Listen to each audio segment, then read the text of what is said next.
రాపోలు యాదగిరి గారు మనతో ఉన్నారు. మాట్లాడదాం. అసలు ఎందుకు రాజకీయాల్లోకి రావాలనుకుంటున్నారు, అసలు ఎందుకు రావాలనే ఆలోచన ఎందుకు వచ్చింది, అసలు మీ ఫ్యామిలీ యొక్క నేపథ్యం ఏంటి? నేను ఈ రోజు చాలా డెఫినెట్గా ఈ పాటు సర్పంచ్గా నేను చేయాలని అనేది ఒకటి గట్టిగా నిర్ణయించుకున్నా. ప్రస్తుతానికైతే విలేజ్ని మంచిగా ఏకదాటిగా మంచిగా చేయాలి, డ్రైనేజీలు వేయాలి, మంచి సీసీ రోడ్డు పోయాలి, మంచి గ్రీనరీ చేయాలి విలేజ్లో. ఒక గ్రంథాలయం మామూలుగా కట్టాలి, ఫ్యూచర్లో ఒక మంచి టెంపుల్ అలాంటివి చేయాలి. అంటే ఇక్కడ మీకు ఓకే, మీకు నా ఊరికి ఏదో చేయాలనే ఆ తాపత్రయంతో మీరు ఉన్నారు, అర్థమవుతుంది. కానీ మనం కూడా ఒకరికన్నా 10 రూపాయలు మనం ఇస్తే మనకు ఆ తృప్తి వేరుంటుంది. అదే మనం సాయం చేసినాము, మనకు దేవుడు ఇస్తుండు, మనం 10 రూపాయలు ఇచ్చినామని ఉంటుంది. మొత్తం మిడిల్ క్లాస్ ఫ్యామిలీస్ నేను చూడలేదు. మనం కూడా ఓనాడు అదే పరిస్థితి. మండల స్థాయిలో ఎందుకు పోటీ, ఎందుకు గ్రామంలో ఇంకా సర్పంచ్ చేయాలని? నేను ఒకటే చూసిన భయ్య, మా శివన కూడా సస్యశ్యామలటువంటి గ్రామ పంచాయతీ. మన కుటుంబం నిమ్మలంగా ఉండి 10 మందికి ₹1 వచ్చిన దాంట్లో ₹10 ఇస్తే వాళ్ళు సంతోషంగా ఉండాలనే ఆలోచన తప్ప ఈ రాజకీయాలు వచ్చి సర్పంచ్గిరి చేసి ఏమైనా కిరీటం పెడతారా సర్పంచ్?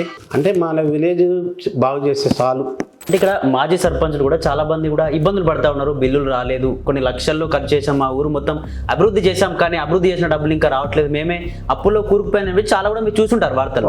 మరి ఇప్పుడు గెలిచిన తర్వాత ఫండ్స్ రాకపోతే మీరు ఎట్లా డీల్ చేస్తారు మరి ఊరిని అభివృద్ధి పథకం? ఇప్పుడు అది నేను అనుకుంటే వరకు ఏంటంటే ఇప్పటికి 30-40 లక్షలు వచ్చినాయి. ఇంకొక 40-50 లక్షలు అయిపోతే డ్రైనేజీలు అయిపోతే సీసీ రోడ్లు అయిపోతాయి. అది పెద్ద, దాని గురించి పెద్ద బడ్జెట్ అవసరం లేదు, దాని గురించి ఏం లేదు. ఉన్న నిధులతోనే దాన్ని క్రియేట్ చేసి పడేయచ్చు. ఏంటంటే ఇప్పుడు మీరు గ్రామంలోకి వెళ్ళి ప్రజల్లోకి వెళ్ళి దగ్గర వెళ్ళి మాట్లాడితే వాళ్ళ నుంచి వచ్చే స్పందన ఏందన్న, వాళ్ళు ఏం చెప్తా ఉన్నారు మీకు సంబంధించి? అరే ఎక్కడ మూరు ఏ కదా నేను పరేషాన్ అవుతున్నా నేను తిరిగి.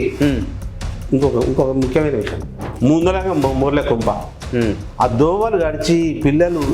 ఇప్పుడు మా ఊరు అబ్బాయి ఆల్రెడీ ఇప్పుడు హాస్పిటల్ అటు చావు బతుకులలో ఉన్నాడు. నిజంగా గెలిస్తే మీరు మళ్ళీ పట్నం దాకా వాళ్ళ ఇంటి దగ్గరికి వెళ్ళి మీ సమస్యలు చెప్పాల్సిన అవసరం ఉంటుంది. కాబట్టి స్థానికంగా నేను ఉంటున్నాను కాబట్టి నన్ను గెలిపించుకోండి అని చెప్పేసి ఈ రకంగా కూడా ప్రచారం జరుగుతుంది. నేను ఊళ్ళో ఇల్లు లేకనా, భూమి లేకనా, నాకు ఏం లేకని ఇక్కడ నేను ఈయన కూర్చుంటా. నాకు ఏం లేదండి. ఇప్పుడు హైదరాబాద్కి ఇక్కడికి ఏముంది, నేను ఏం చూసినా నా కంప్యూటర్ పెట్టుకుంటే ఏడ ఉన్నా అవుతుంది. అంటే ఇక్కడ గ్రామం అనగానే మనకు ముందుగా గుర్తుకొచ్చే యువతనే భవిష్యత్తు నాయకులు. మరి యువత కోసం మీ గ్రామంలో ఏం చేయబోతున్నారు మరి మీరు? ఒక్కొక్కడు చిన్న స్థాయి నుంచి పేపర్ బాయ్ అబ్దుల్ కలాం అయ్యిండు. మీ ఎమ్మెల్యే రాజగోపాల్ రెడ్డి గారు మీకు మద్దతుగా ఉన్నారా? మీకు మద్దతు సపోర్ట్ చేస్తా, గెలిపిస్తా అని చెప్పేసి మాట్లాడారా? ఏం చెప్తాను మీ గ్రామానికి సంబంధించి? రానున్న రోజుల్లో ఆయన మునుగోడు అని కాదు, ఒక ముఖ్యమంత్రి స్థాయిలో ఉండే వ్యక్తి ఆయన. ఎవడు పెట్టుండు చెప్పి ఇవ్వాలి, ఎవడు అని పెట్టుండా? ఆయనతో నాకు సాయంత్రం అంటే నేను చాలా గ్రేట్గా ఫీల్ అవుతా. అదేంది మన 1,50 లక్షలు పెట్టి కస్తూరిబా కాలేజ్ పెట్టిండు. అందులో ఇప్పుడు అంత మంచి డొనేట్ ఫెసిలిటీస్ ఉన్నాయి. ఈ పిల్లలను తీసుకుపోయి కొంతమందికి అందులో చదివిపోయారు. అందులో ఉన్న వాళ్ళు ఎస్పీలు కావచ్చు, అందులో కూడా ఒక్కడు ఎస్పీ అయినా ఒక్కడు కలెక్టర్ అయినా కోటెట్ రాజగోపాల్ బ్రాండ్ ఎంత పెద్దగా ఉంటుంది అనేది మీరు చూడు. అంటే మనకు ఒక అవకాశం వస్తేనే కదా ఇవన్నీ చేసేది. విలేజ్లు ఏంటంటే మంచి డెవలపింగ్ ఉండాలి. చివరిగా మీ గ్రామ ప్రజలకి ఏం చెప్పి ఓటు అడుగుదాం అనుకుంటున్నారు? చివరిగా ఏం చెప్పాలో చివరిగా కొన్ని మాటలు చెప్పేసి. కోతల మీద కూడా చాలా ఉంది, దాన్ని తీసుకొని చదువుతాను పట్టేయాలి ఎలక్షన్ తర్వాత. ఇలాంటిగా ఉన్నాయి, సోషల్ యాక్టివిటీసే ఉన్నాయి. పెద్ద 100 కోట్లు కావు, లక్షల కోట్లు కావు. మా అంటే 50-60 లక్షల కోట్లు బిలో 1 crore మా ఎమ్మెల్యేతో మాట్లాడి అవి పెట్టించేసి క్లియర్ చేసి ఒక రోల్ మోడల్గా చేయాలి గ్రామ పంచాయతీ. నేను శివనగూడ గ్రామ ప్రజలకు ఒకటే చెప్తా ఉన్నా, మీరు ఒకసారి మంచిగా ఆలోచన చేయండి. గ్రామంలో నేను వచ్చింది నేను మీకు సర్వే చేయడానికి, పేరున్న చేయాలని అనుకున్నాను. అందుకని శివనగూడ ప్రజలు, నేను మళ్ళొకసారి చెప్తా ఉన్నా, శివనగూడలో ఉన్న అన్ని గల్లీలకు నేను సీసీ రోడ్లు పోపిస్తా, డ్రైనేజ్ చేపిస్తా, గవర్నమెంట్ నుంచి వచ్చినా పోపిస్తా, రాకుండా పోపిస్తా. ఎలాంటి ఇబ్బంది లేకుండా అది నా బాధ్యత అని మీరందరూ నమ్మాలి. మీ గ్రామ ప్రజలు మిమ్మల్ని గెలిపించిన తర్వాత మీరు ఇక్కడ ఎటువంటి పనులు చేయకపోతే మరి నెక్స్ట్ గ్రామస్తులు ఏమిచ్చినా దాన్ని అంగీకరిస్తారా మరి మీరు? ఇవి నేనైతే ఇప్పుడు ఏమైతే అన్నానో, ఈ మోరీలో సొంత సీసీ రోడ్ ఇవన్నీ వేయకపోతే నేనే డెఫినెట్గా రిజైన్ చేసేస్తా. నేను అనర్హుడని నా నుంచి కాదని కూడా నేను రిజైన్ చేసి శివనగూడ గ్రామ పంచాయతీ మళ్ళీ బై ఎలక్షన్ వచ్చేటట్టు చేస్తా. మీకు డ్రైనేజీలు అన్నీ పోస్తానని నేను మరొకసారి చెప్తూ, దయచేసి ఈ ఒక్కసారి నాకు అవకాశం ఏంటండి, బ్యాట్ గుర్తుకు మీరు ఓటేసి పెద్ద మెజారిటీతో గెలవాలి. 5 సంవత్సరాల తర్వాత మీరు మళ్ళా ఓడైన సర్పంచ్ వస్తే పోయినా ఈ విధంగా చేసి నువ్వు కూడా ఈ విధంగా చేయాలని కండిషన్ పెట్టి వచ్చేవాడిని కూడా ఎన్నుకోవాలి. అలాంటి కండిషన్లో ఈ గ్రామ పంచాయతీలు 5 ఏళ్ల తర్వాత జరగాలని కోరుకుంటూ మీ అందరి ఆశీర్వాదాలు నా మీద ఉండాలని కోరుచు మీ అందరి దగ్గర సెలవు తీసుకుంటున్నాను. నమస్తే, welcome to plus TV Telangana. దేశానికి గ్రామాలు పట్టుకొమ్మలు అని మాట్లాడతారు. అంటే గ్రామాలు అభివృద్ధి చెందితేనే దేశాలు అభివృద్ధి చెందినట్టుగా కూడా చాలా రకాలు కూడా మాట్లాడుతూ ఉంటారు. ఇట్లా గ్రామాలు అభివృద్ధి చెందాలి అంటే గ్రామ సర్పంచులు సమర్థవంతంగా పనిచేయాలి. అభివృద్ధి పనులను నడిపిస్తే మాత్రమే గ్రామాలు అభివృద్ధి చెంది దానికి సంబంధించి దేశాలు కూడా అభివృద్ధి చెందాయి. దీనికి సంబంధించి పెద్ద ఎత్తున పోరు నడుస్తూ ఉంది. స్థానిక సంస్థల ఎలక్షన్స్ కోడ్ పడ్డప్పటి నుంచి కూడా పెద్ద ఎత్తున పోరు నడుస్తూ ఉంది. నువ్వా నేనా అన్నట్టుగా కూడా బరిలో అభ్యర్థులు దిగుతా ఉన్న పరిస్థితి. ప్రస్తుతం మనం నల్గొండ జిల్లా మర్రిగూడ మండల్ శివన్నగూడలో ఉన్నాం. దీనికి సంబంధించి మనతో పాటు మాట్లాడడానికి కాంగ్రెస్ పార్టీ బలపరిచినటువంటి అభ్యర్థి రాపోలు యాదగిరి గారు మనతో ఉన్నారు. మాట్లాడదాం. అసలు ఎందుకు రాజకీయాల్లోకి రావాలనుకుంటున్నారు? నిజంగా ప్రజలు మిమ్మల్ని నమ్మే పరిస్థితి ఉందా? అసలు అక్కడ త్రిముఖ పోరు అంటే ఇక్కడ ఇతర పార్టీలు కావచ్చు, మీ పార్టీ కావచ్చు, ప్రజలు అసలు ఎవరి వైపు ఉన్నారు? అసలు ఏం జరగబోతుంది గ్రామంలో ఎలక్షన్స్ తర్వాత అని చెప్పేసి అన్నతో మాట్లాడదాం. అన్న నమస్తే. అన్న నమస్తే. అన్న ఏంది రాజకీయాల్లోకి అసలు ఎందుకు రావాలనే ఆలోచన ఎందుకు వచ్చింది? అసలు మీ ఫ్యామిలీ యొక్క నేపథ్యం ఏంటి? మా ఫాదర్ ఆర్ఎంపీ డాక్టర్ విలేజ్లో. మాకు వ్యవసాయ కుటుంబం మాది. మేము కొన్నాళ్ళు నేను కూడా వైద్యం చేసినాను. మా ఫాదరు మా తాతగారు కూడా వైద్యం చేసేవారు. మాకు వ్యవసాయ కుటుంబం మంచిగా అంటే మిడిల్ క్లాస్ ఫ్యామిలీ. ఆ తర్వాత విలేజ్లో 35 సంవత్సరాల వరకు నేను విలేజ్లో ఉన్నాను. తర్వాత ఇక అనుబంధం మా విలేజ్లో మంచిగా వ్యవసాయం దగ్గర పోవటం వచ్చటం, అందరూ మాకు ఇక్కడ ఉన్న వాళ్ళంతా లోకల్గా మంచి పరిచయాలు. అంటే పేరు పెట్టి పిలవకుండా అన్న, తమ్ముడు, బావ, బామ్మర్ది ఈ విధంగా మాట్లాడుకుంటూ ఉండే గ్రామీణ నేపథ్యం. ఆ విధంగా రోజు బావి దగ్గర పోవటం వచ్చటం, అట్లా బావుల కల పోయి ఇంత కలువడి దాకా వచ్చటం, అట్లా నర్సరీ కూడా పోయి ఇంత పోయి కలువడి దాకా వచ్చటం, ఇట్లా వైద్యం చాలా మంచిగా ఆ రోజులలో బాల్యంలో చాలా మంచిగా జరిగింది. తర్వాత మా విలేజ్ నేను యుక్త వయసు వచ్చే వరకు కొద్దిగా పెళ్ళి ఎవరు ఊళ్ళో కొంచెం గడబడలయ్యి కొంచెం ఇబ్బంది పడ్డారు. తర్వాత మళ్ళా పీస్ఫుల్ అయిపోయింది విలేజ్. తర్వాత మంచిగానే ఉంది, కరువు వచ్చింది, అంతా బాగానే ఉంది, అంతా మంచిగానే ఉంది, నిమ్మలంగా ఉంది. బాగా కరువు వచ్చే టైంలో నేను హైదరాబాద్ పోవటం, అక్కడ కొంచెం బిజినెస్ మంచిగా అక్కడ రావటం నాకు. ఆ తర్వాత మంచి చిన్న కంపెనీ అలాంటిది పెట్టడం. ఇప్పుడు నా కంపెనీలో 150 మంది ఉన్నారు వర్కర్స్. నెలకు 20-30 లక్షలు ఇస్తాను సాలరీస్. అది నాకు నిర్మలంగా నేను బతికే ఉంది, హోప్ ఉంది. నేను నిర్మలంగా బతుకున్నా, కంపెనీ పెట్టుకున్నా, ఎంతో అంత.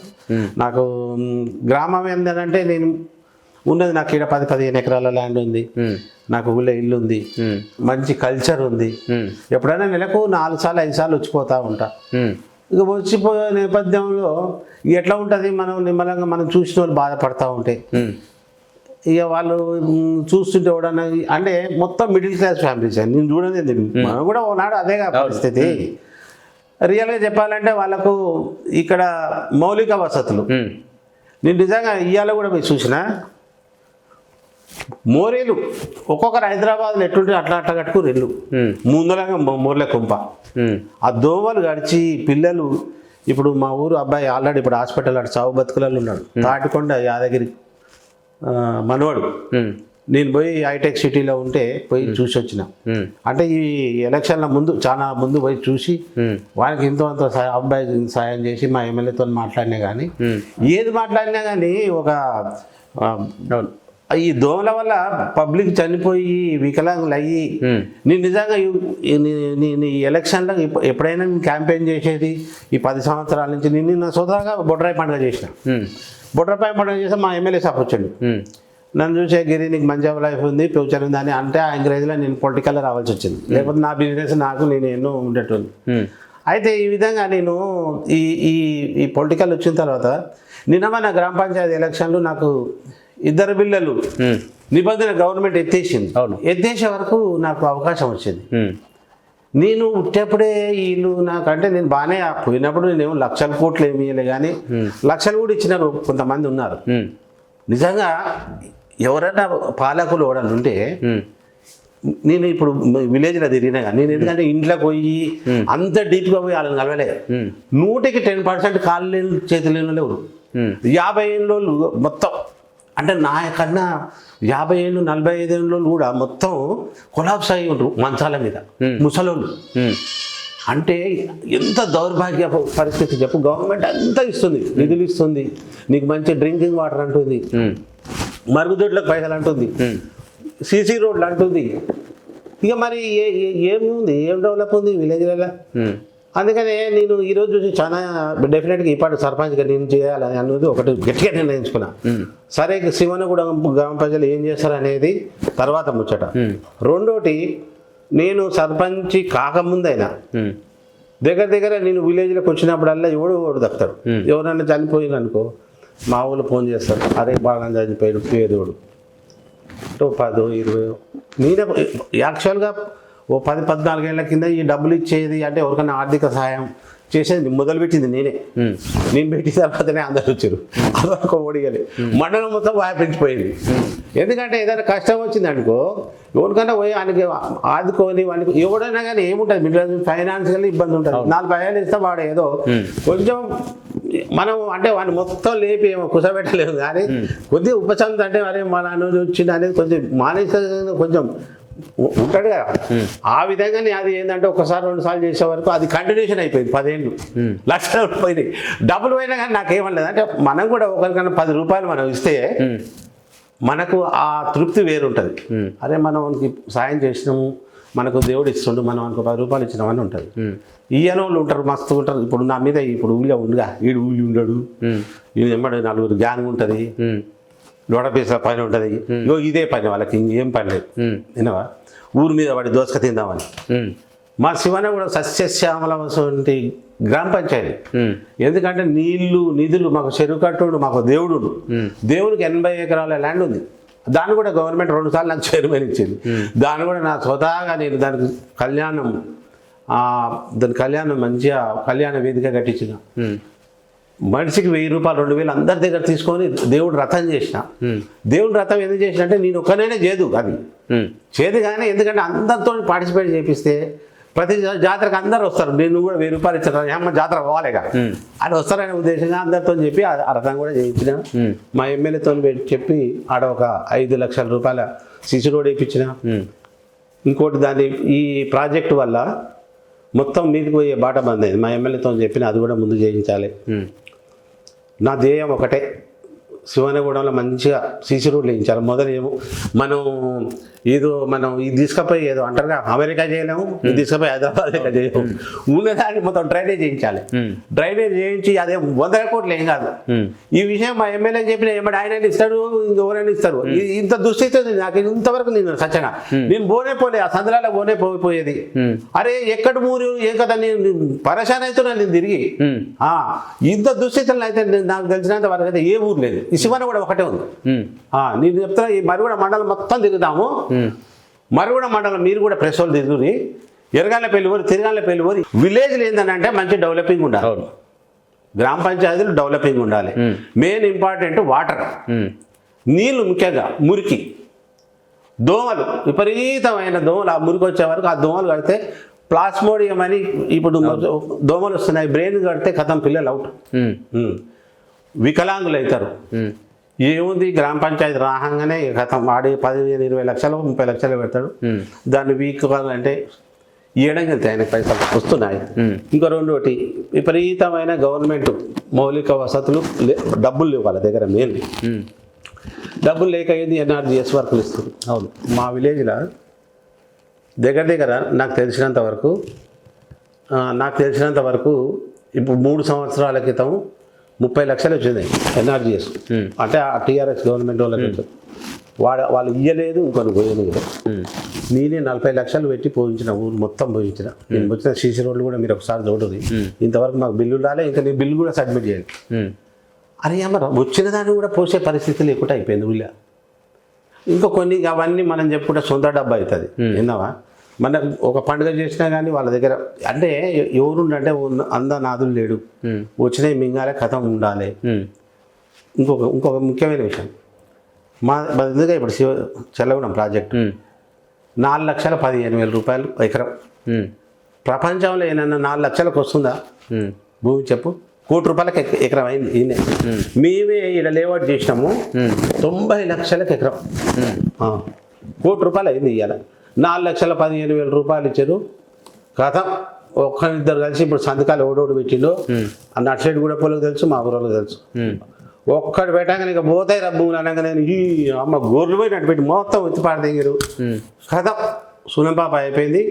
మొత్తం తీసుకొని పోయి కథం తీసుకొని బయటపడ్డారు. కోటి రూపాయలకు ఇవాళ ఎకరం అయింది. వాడు చెట్ట కూడా అయిండు, పుట్ట కూడా అయిండు.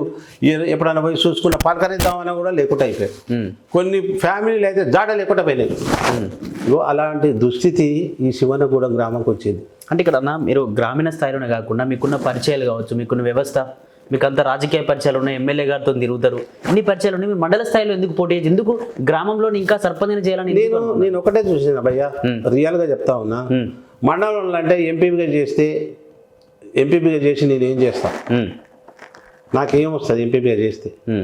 అదొక పదవే. కానీ నా గ్రామం, నేను రోజు ఊరికొస్తా, నాకు ఇక్కడ పొలం ఉంది, నాకు ఇల్లు ఉంది, నా ఊళ్ళో అందరూ మంచిగా రోడ్లు, సీసీ రోడ్లు ఉంటాయి, నాకు ఎంత పేరు ఉంటుంది చెప్పు. నేను ఇదే మా ఎమ్మెల్యే కూడా చెప్పిన, విన్నారా? ఇదే నేను చెప్పిన. ఇక నాకు పెద్ద ఎందుకు, దానికి ఇంకా ఖర్చు ఎక్కువ, నీకు కూడా తెలిసే. ఏముంది అందులో నిజంగా కూడా జెడ్పీటీసీ అంటే ఏముంది? మన ఒక ఆయన టీవీ నైన్లో చెప్పిండు, ఏది మన జయప్రకాష్ నారాయణ సార్, ఎంపీటీసీ అంటే ఏముంది? ఆయనకి ఏ పని పాట ఉండదు. ఎంపీపీని ఎన్నుకోవాలి కథ, జెడ్పీటీసీ ఉంటాడు, జిల్లా పరిషత్ చైర్మన్ ఎన్నుకోవాలి. దేనికి? మొత్తం గవర్నమెంట్ మీద ఖర్చులు అనవసరమైనటువంటి. నిజంగా చెప్పాలంటే మనం కూడా అనుకుందాం, నిజంగా చెప్పుదాం అనుకుందాము, ఎంపీపీలు జెడ్పీటీసీ దేనికోసమే ఎన్ని లక్షల కోట్లు చెప్పు.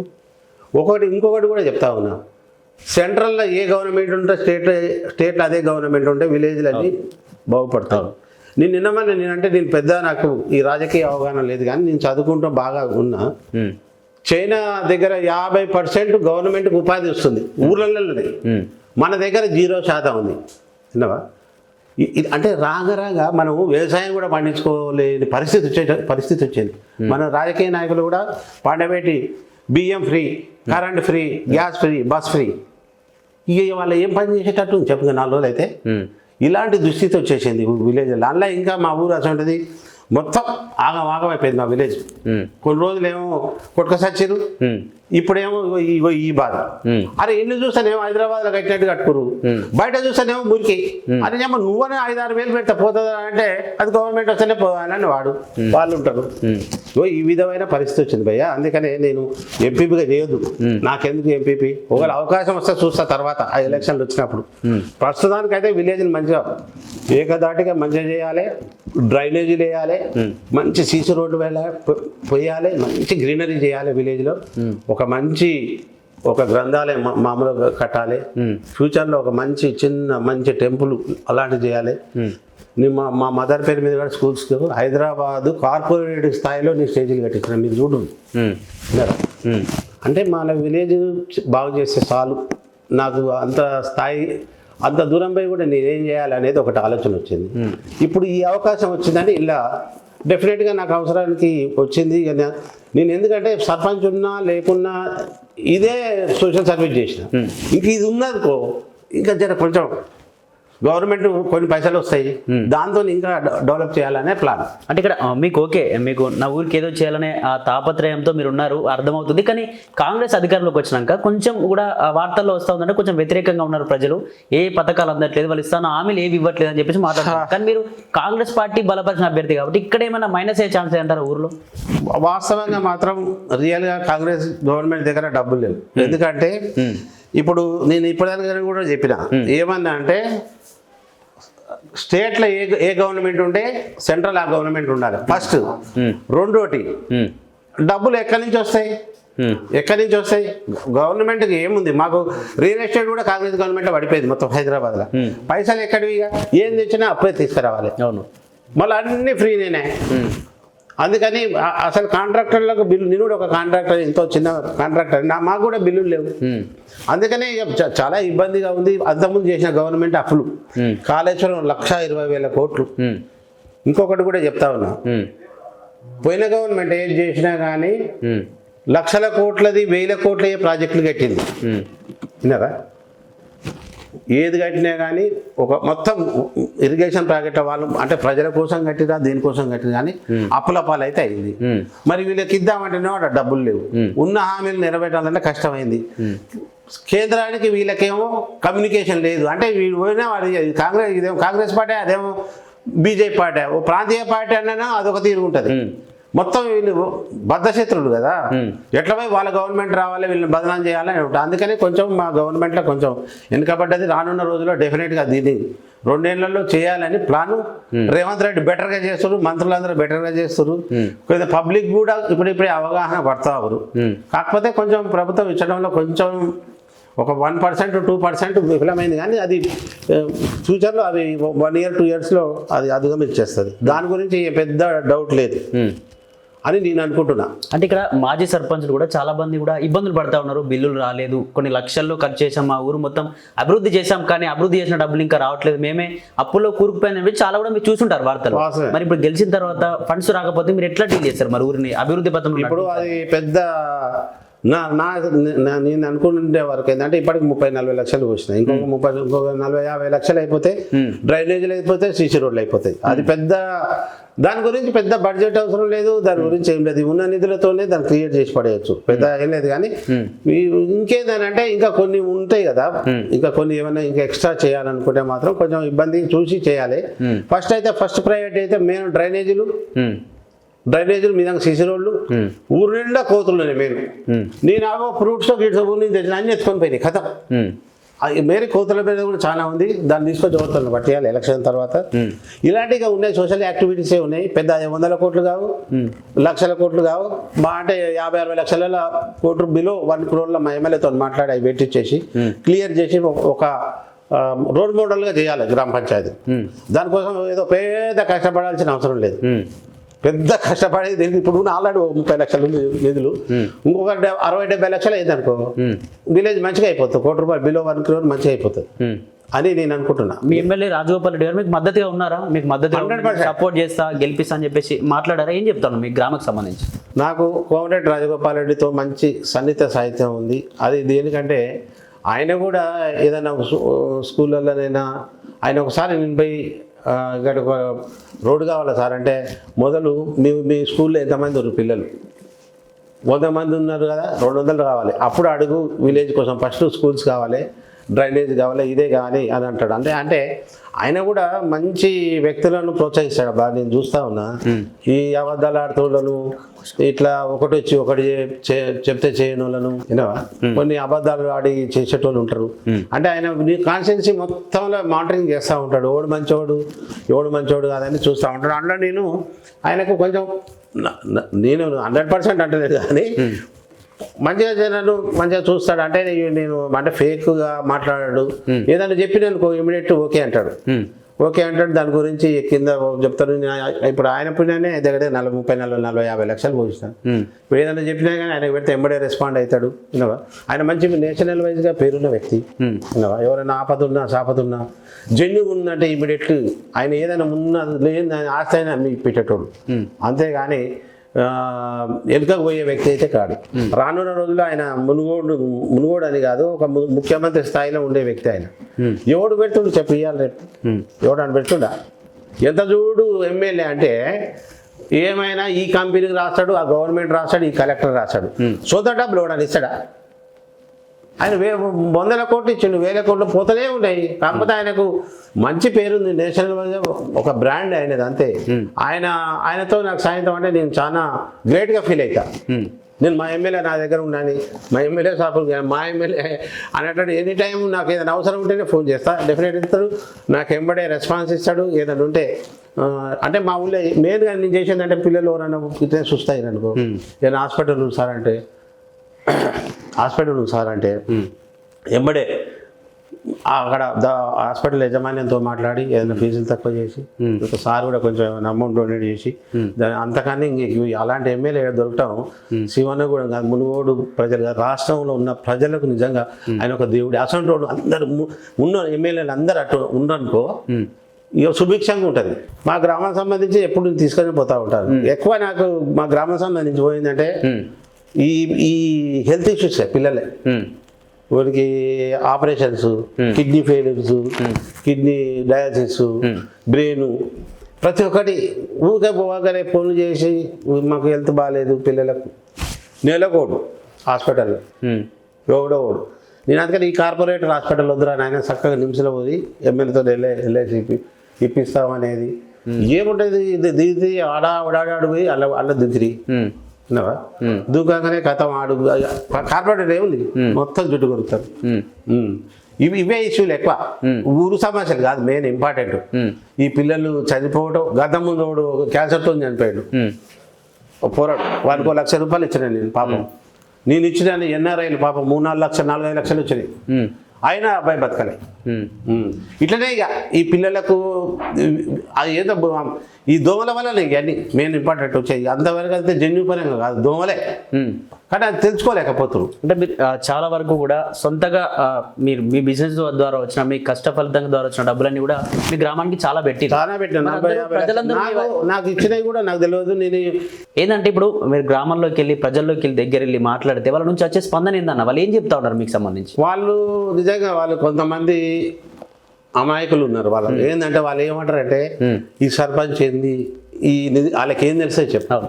వాళ్ళ పెద్ద మనుషులు పాపం, ముసలి వాళ్ళు, కొంతమంది నడుల నుంచి లేవని వాళ్ళు, కొంతమంది నన్ను గుర్తుపట్టేటోళ్ళు లేదు, చిన్నప్పటి నుంచి మంచిగా ఉన్న వాళ్ళు పోయి చూస్తే మంచాల మీద ఉన్నారు. వాళ్ళకి నీళ్ళ వల్ల నిధుల వల్ల ఏముంటుంది చెప్పు.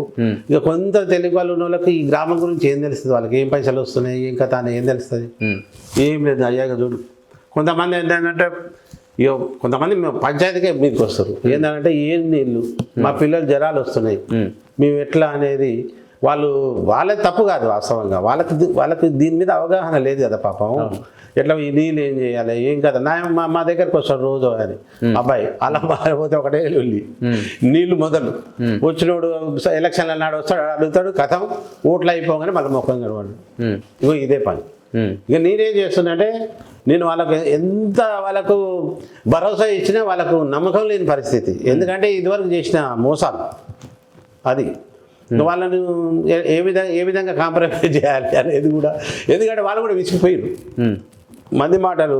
అంటే వచ్చినోడు సరిగ్గా వాళ్ళకు సమాధానం చెప్పి నమ్మకం లేకుండా చేసి, నిజంగా చెప్తే రియల్గా పోయి మీరు చూడండి 7 జిల్లాలలో అంత గలీజు కూడా మోరీలు.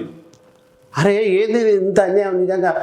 ఇల్లు మళ్ళీ మంచిగా కట్టుకోరు, సిటీలో ఉన్నట్టున్నాయి ఇల్లు, మోరీలు మాట ఆనించి దానికి వస్తే ఎంత అయితే 40-50 వేలు అయిపోతాయి డ్రైనేజ్ చేస్తే. అది పరిస్థితి. మీ ప్రత్యర్థిగా ఉన్నటువంటి వ్యక్తి బయట బాగా ప్రచారం చేస్తున్న విషయం ఏంటంటే అతను స్థానికంగా ఉండడు, కానీ నిజంగా గెలిస్తే మీరు మళ్ళీ పట్నం దాకా వాళ్ళ ఇంటి దగ్గరికి వెళ్ళి మీ సమస్యలు చెప్పాల్సిన అవసరం ఉంటుంది, కాబట్టి స్థానికంగా నేను ఉంటున్నాను కాబట్టి నన్ను గెలిపించుకోండి అని చెప్పేసి ఈ రకంగా కూడా ప్రచారం జరుగుతుంది. మరి మీరు ఏం చెప్తారు ప్రజలకి? నేను డెఫినెట్గా నాకు 15 ఎకరాల భూమి ఉంది, అందరికన్నా 4-5 ఎకరాల భూమి ఉంది, మంచి ఇల్లు ఉంది, నాకు ఆడ ప్లాట్లో ఇంకో ఇల్లు కట్టుకుంటా. హైదరాబాద్లో ఉంటే నేను ఈయన వచ్చి ఉంటా, నాకు ఏం లేదండి. ఇప్పుడు హైదరాబాద్కి ఇడికి ఏముంది, నేను ఏం చూసినా నా కంప్యూటర్ పెట్టుకుంటే ఏడ ఉన్నా అవుతుంది. నాకు ఎప్పుడంటే ఏంటంటే ఈడ వ్యవసాయం ఉంది, భూమి ఉంది, వచ్చి ఈడే స్థిరపడాలని ఈయనే ఉండాలని నాకు అన్ని బాధ్యతలు పోయినాయి. ఇక నేను వచ్చి విలేజ్లో సెటిల్ అవుతా. నాకు ఎక్కడైనా హైదరాబాద్ ఉండాల్సిన అవసరం ఇవాళ రేపు మొత్తం హైదరాబాద్లో ఉన్న వాళ్ళు మొత్తం వచ్చి విలేజ్లోనే ఉంటారు. ఎందుకంటే ఎంత కూతబెట్టి దూరం ఉంది ఈ నుంచి హైదరాబాద్, ఎంత 45 మినిట్స్ 50 మినిట్స్. అదంతా వాళ్ళు దుష్ప్రచారం అంతే తప్ప అది తప్పు. అది నేను ఎప్పుడు విలేజ్లో పబ్లిక్ మంచిగా వాళ్ళు ఎనీ టైం అందుబాటులో ఉంటా. దానికి ఇది రియల్గా చెప్పాలంటే వాళ్ళు చెప్పేది చాలా తప్పు. నాకు ఊళ్ళో ఇల్లు లేకనా, ఊళ్ళో ఇల్లు లేకనా, భూమి లేకనా, నాకు ఏం లేకని. ఇక్కడ రాపోల్ యాదగిరి గారు ఇక్కడ దీనికి సంబంధించి పోటీ చేసేది ఎందుకు అంటే డబ్బులు సంపాదించవచ్చు, రాజకీయంలోకి వస్తే సర్పంచ్గా పోటీ చేసి గెలిస్తే ఈ గ్రామంలోకి వచ్చిన నిధులు నేను నా దిక్కు మళ్లించుకోవచ్చు, నా బిజినెస్లో పెట్టుకోవచ్చు అని నేను అంటున్నా. మీరేం చెప్తారు దాన్ని? నేను ఆల్రెడీ నాకు సర్పంచ్గా పార్టిసిపేట్ చేసే అవకాశం లేకుండా పోయింది. నాకేంటంటే 2 పిల్లలు ఎత్తేసారు కాబట్టి నేను అలా వచ్చిన రాజకీయాలకు. అది వరకు నేను నా 50-60 లక్షలు పెట్టినా, నేనేమన్నా గవర్నమెంట్ దగ్గర వస్తాయని నేను పెట్టినా. ఒక బొడ్రాయి పండుగ చేస్తే 7-10 లక్షలు అయినాయి.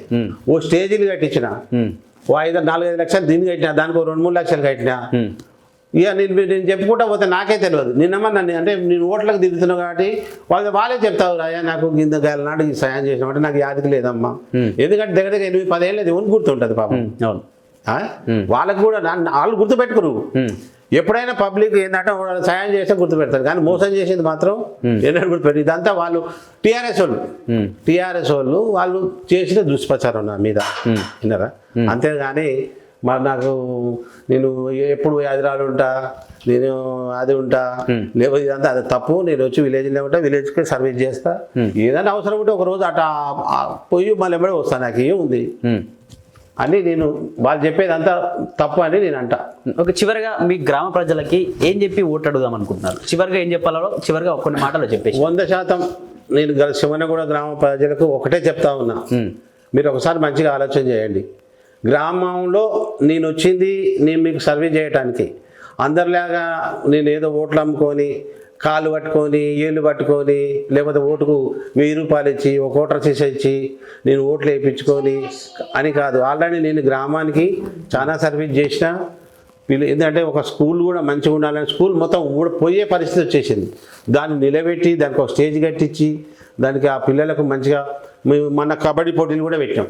దాంట్లో రేపు రాబోయే రోజుల్లో కూడా మంచి చేయాలని ఆలోచన చేసుకున్నాం. అంటే ఏదైనా పోటీలు పెట్టి శివనగూడ ఒక మంచి పేరున్న చేయాలని అనుకున్నాం. అందుకని శివనగూడ ప్రజలు నేను మళ్ళొకసారి చెప్తా ఉన్నా, శివనగూడలో ఉన్న అన్ని గల్లీలకు నేను సీసీ రోడ్లు పోపిస్తా, డ్రైనేజ్ చేపిస్తా, గవర్నమెంట్ నుంచి వచ్చినా పోపిస్తా, రాకుండా పోపిస్తా. వచ్చినాక మా ఎమ్మెల్యేతో కొట్లాడి నేను తీసుకొచ్చి పెడతా. ఇంకా 3 ఏళ్ళు ఉంది మా గవర్నమెంట్, 3 ఏళ్ళు ఉంది. మా ఎమ్మెల్యే సాబ్ మంత్రి అవుతుండు. శివనగూడలో ప్రతి ఒక్కరికి ఇల్లు లేనోనికి ఇల్లు, పింఛన్ లేనోనికి పింఛను, ఎలాంటి ఇబ్బంది లేకుండా అది నా బాధ్యత అని మీరందరూ నమ్మాలి. ఇలాంటి ఇప్పుడు వచ్చి అన్ని రాంగ్ విషయాలు ఏమేమి చెప్తా ఉన్నారు అంటే ఈయన ఊళ్ళో ఉండడు, ఏమడి ఉండోళ్ళు వీళ్ళు వాళ్ళని అన్ని అబద్ధాలు చెప్తా ఉన్నారు. వాళ్ళ గురించి నేను చెప్పదలుచుకుంటే ఇక ప్రజలు ఈ ఇంట్లో ముళ్ళలు కూడా రానియారు. అలాంటి పరిస్థితి తెచ్చుకోకండి. మీ అంతలో మీరు ఎలక్షన్లో పార్టిసిపేట్ చేయరు, ప్రజలతో మాట్లాడు, కానీ ఎదుటి వాళ్ళ మీద దుష్ప్రచారం చేయదని కోరుతా ఉన్నా. సేమ్ పబ్లిక్ కూడా నేను ఒకటే చెప్తా ఉన్నా, ఇన్ని సంవత్సరాలు నేను విలేజ్ సర్వీస్ చేసిన కాబట్టి ఇంకా గవర్నమెంట్ నుంచి వచ్చే నిధులు ఇంకా ఈజీ అవుతుంది నాకు. ఓ 10 రూపాయల దాంట్లోకి ఇంకో 5 రూపాయలు కలిపిన అనుకో ఇంకా అక్కడ జరిగే పని కరెక్ట్గా అవుతుంది. మీరంతా నిమ్మలంగా ఉంటారు. నేను మీకు ఎప్పుడు ప్రజలకు అందుబాటులో ఉంటా. శివనగూడ ప్రజలు మంచిగా చూసుకుంటా.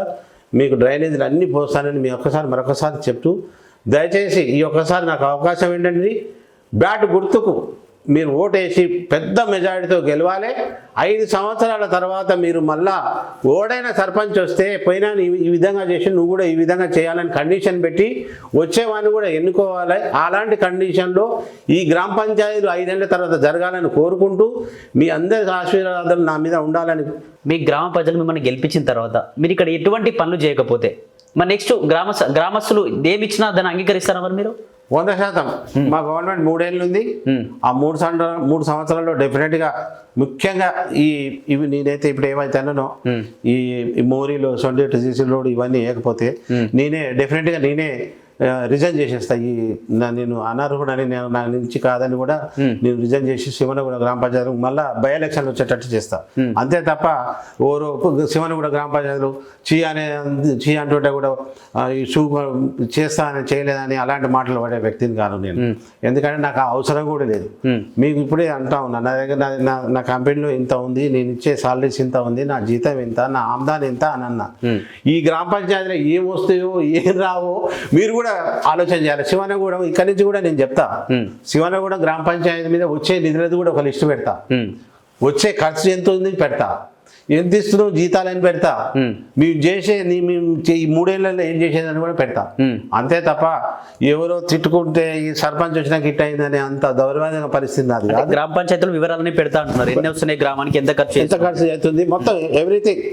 ఎందుకంటే అది ఒకసారి పెట్టినామనుకో రేపు గ్రామ పంచాయతీ సర్పంచ్ అయినా డెఫినెట్ గా ఇవన్నీ కావాలని కూడా ఆలోచన చేస్తాడు. అవును, ఆయన పెట్టి నువ్వు ఎందుకు పెట్టలే, అలాంటి ఏమంటారు రైట్ ఇన్ఫర్మేషన్ ఆ విధంగా తెచ్చేందుకు ప్లాన్ చేస్తా. ప్రతి ఒక్కరు కూడా దానికి ఒక ఫిర్యాదులు పెడతా. ప్రతి 2 నెలలకు సభ అయినప్పుడు దాంట్లో మొత్తం తీసి ఓన్ సమస్యలు మొత్తం మాట్లాడి మళ్ళా నెక్స్ట్ మీటింగ్ వరకల్లా అవి సాల్వ్ అయినాయా కావా, ఆ విధమైన ప్లాన్ చేస్తా మంచిగా. ఓకే, అని ఇక్కడ గ్రామం అనగానే మనకు ముందుగా గుర్తుకొచ్చే యువతనే భవిష్యత్తు నాయకులు. మరి యువత కోసం మీ గ్రామంలో ఏం చేయబోతున్నారు మరి మీరు? 100% యువతకు మా ఎమ్మెల్యే సాపు మరిగూడెంలో ఒకటి స్కూల్ కట్టిండు. అదేంది మన 1,50,00,000 పెట్టి కస్తూరిబా కాలేజ్ కట్టిండు. అందులో ఇప్పుడు అంత మంచి డొనేట్ ఫెసిలిటీస్ ఉన్నాయి. ఈ పిల్లలను తీసుకుపోయి కొంతమందికి అందులో చదివిపోయారు. అందులో ఉన్న వాళ్ళు ఎస్పీలు కావచ్చు. అందులో కూడా ఒక్కడు ఎస్పీ అయినా ఒక్కడు కలెక్టర్ అయినా కోమటిరెడ్డి రాజగోపాల్ బ్రాండ్ ఎంత పెద్దగా పోతుంది అనేది మీరు చూడండి. కోమటిరెడ్డి రాజగోపాల్ రెడ్డి ఒక స్కూల్ కట్టిండు. అందులో ఉన్నాడు ఒక ఎస్పీ అయ్యిండు, ఒక కలెక్టర్ అయ్యిండు, లేకపోతే ఒక డిఎస్పీ అయ్యిండు, ఒక గ్రూప్ 1 ఆఫీసర్ అయ్యిండు. అంటే కోమటిరెడ్డి రాజగోపాల్ రెడ్డి ₹1,00,00,000 ₹1,50,00,000 పెట్టిండు. కానీ తర్వాత ఆయనది కొన్ని భవిష్యత్ తరాలకు పోతుంది ఆయన పేరు. అందులో ఉన్నాడు ఒక మంచి పొలిటీషియన్ అవుతాడు, రేపు పెద్ద పెద్ద వాళ్ళు అవుతారు. కోమటిరెడ్డి రాజగోపాల్ రెడ్డి అంతకని ఇచ్చిన విద్య నేను కూడా స్కూల్లో విలేజ్లో నేను కూడా ఆయన బాటలో నడుతాను. మంచిగా ప్రోత్సహించే పిల్లలు ఉంటారు చదువుకునే వాళ్ళు తీసుకుపోయి ఆ స్కూల్లోనా లేకపోతే హైదరాబాద్లో ఇది డెఫినెట్గా చేస్తాను నేను. దాని గురించి నాకేమో పెద్ద పైసలు ఖర్చు కావు, మాట హెల్ప్. కాకపోతే 10, 25 అవుతాయి, లేకపోతే ఇంకో 20 ఎక్కువ అవుతాయి, అంతే తప్ప వాళ్ళని ప్రోత్సహిస్తే రేపు ఎవడైనా కావచ్చు. ఒక్కొక్కడు చిన్న స్థాయి నుంచి పేపర్ బాయ్ అబ్దుల్ కలాం అయ్యిండు. అది నా ఆలోచనలో ఉంది. అంటే మనకు ఒక అవకాశం వస్తేనే కదా ఇవన్నీ చేసేది. ఇప్పుడు మా ఎమ్మెల్యే చూడుకో, ఇప్పుడు ఈడున్నాడు ఈ మహేష్ గారు, కరెంట్ బర్న్ అయితే ఆ టైంలోనే 10 ఏళ్ల కింద ₹3,00,000 ఇచ్చాడు. విన్నావా? గట్లనే అంటున్నా. అవన్నీ ఏం గుర్తుంటాయి మనకు చెప్పు. ఇగో ఇలాంటి ఆలోచనలు ఏంటంటే ఇప్పుడు ఆయన చేస్తుండు కాబట్టి ఆయన తోక పట్టుకొని మేము పోవాలి. విన్నారా? ఆయన చేస్తుండు కాబట్టి మేము ఏదో ఒకటి చేయాలనే ఒక తలంపు. విన్నారా? అంతే తప్ప ఆయన అంత చేయకున్నా కానీ ఆయనకు ఒక మార్గదర్శనం. సార్ ఇట్లా ఉంది ఇగో పిల్లగాడు బాగా చదువుతుండు, ఈ పిల్లగాని తీసుకపోయి ఆయన వేస్తే వాడు మంచి భవిష్యత్తు ఉంటుంది, లేదంటే ఇది కాకుండా ఇంకో దాంట్లో వేద్దాము అనే ఆలోచన తప్ప ఇంకా వేరే ఆలోచన లేదు. ఇక ఈడ ఉన్న ఊళ్ళకి ఒకటే ఆలోచన, ఏమైనా సర్పంచ్ కావాలి. ఇక ఏం లేదు. ఇక రాజకీయాలు మొదలు పెట్టాలి. ఉన్నాయి ఇదివరకు ఆ భూమి మొత్తం చెర్ల మొత్తం ఆ భూములని పోయిన ₹4,00,000, ఆ డబ్బులు మొత్తం వేసేది కథం. ఇక ఉన్న ఇండ్లు కూడా ఆయన లేపేశారు నిన్నమన్నా. ఇక పుట్టకోడు చిట్టకోడు అయ్యాడు. ఇక వాళ్ళ భవిష్యత్తు ఆ దేవుడే పెరకాలి, ఆ పాపం ఉట్టి ఏం చుట్టుకోదు. మా నాయన ఎంత పుణ్యం చేసిండో ఏమో. మా ఫాదర్ మా వైద్యం చేసి నేను ఇలా 100 మందిని చదువుతున్నాం, 100 మందికి మనం ఎంప్లాయ్మెంట్ ఇస్తున్నాం. నేను ఇదే గ్రేట్గా ఫీల్ అయ్యింది. నేను కూడా 10 మందికి మంచిగా చేస్తే నాకు కూడా మా పిల్లలకు మంచిగా ఉంటుందనే ఆలోచన అంతే. మనమేమో కోట్ల రూపాయలు సంపాదించేమో మనం తినేది లేదు ఆ పైసలు. మన కుటుంబం నిమ్మలంగా ఉండి 10 మందికి ₹1 వచ్చిన దాంట్లో ₹10 ఇస్తే వాళ్ళు సంతోషంగా ఉండాలనే ఆలోచన తప్ప ఈ రాజకీయాలు వచ్చి సర్పంచ్గిరి చేసి ఏమన్నా కిరీటం పెడతారా సర్పంచ్? గ్రామంలో మంచి ప్రజలను మంచి బాగోగులు చూడాలి తప్ప వాళ్ళకు దీని గురించి ఏదో పెద్ద ఫెయిల్ అయ్యి దాని గురించి నేను సర్పంచ్ అని గల్లెగరేసుకొని చేసేది లేదు. ప్రజలకు సర్వీస్ చేయటమే సర్పంచ్. సర్వీస్ అంటే ఆయనకి ఏమో తీసుకుపోయి అన్నం వండి పెట్టేది లేదు, వాళ్ళ ఇల్లు గడిగేది లేదు. ఉన్నది మంచిగా తేడా చేయాలి, వాళ్ళకి ఇంటే ఏం సమస్యలు ఉంటే చూడాలి, వాళ్ళకి ఏమన్నా మౌలిక వసతులు ఇవ్వాలి, వాడే సర్పంచ్. అంతే తప్ప ఇలాంటివన్నీ నేను అనుకుంటా ఉన్నా. ఓకే, మీ అందరి దగ్గర సెలవు తీసుకుంటున్నాను.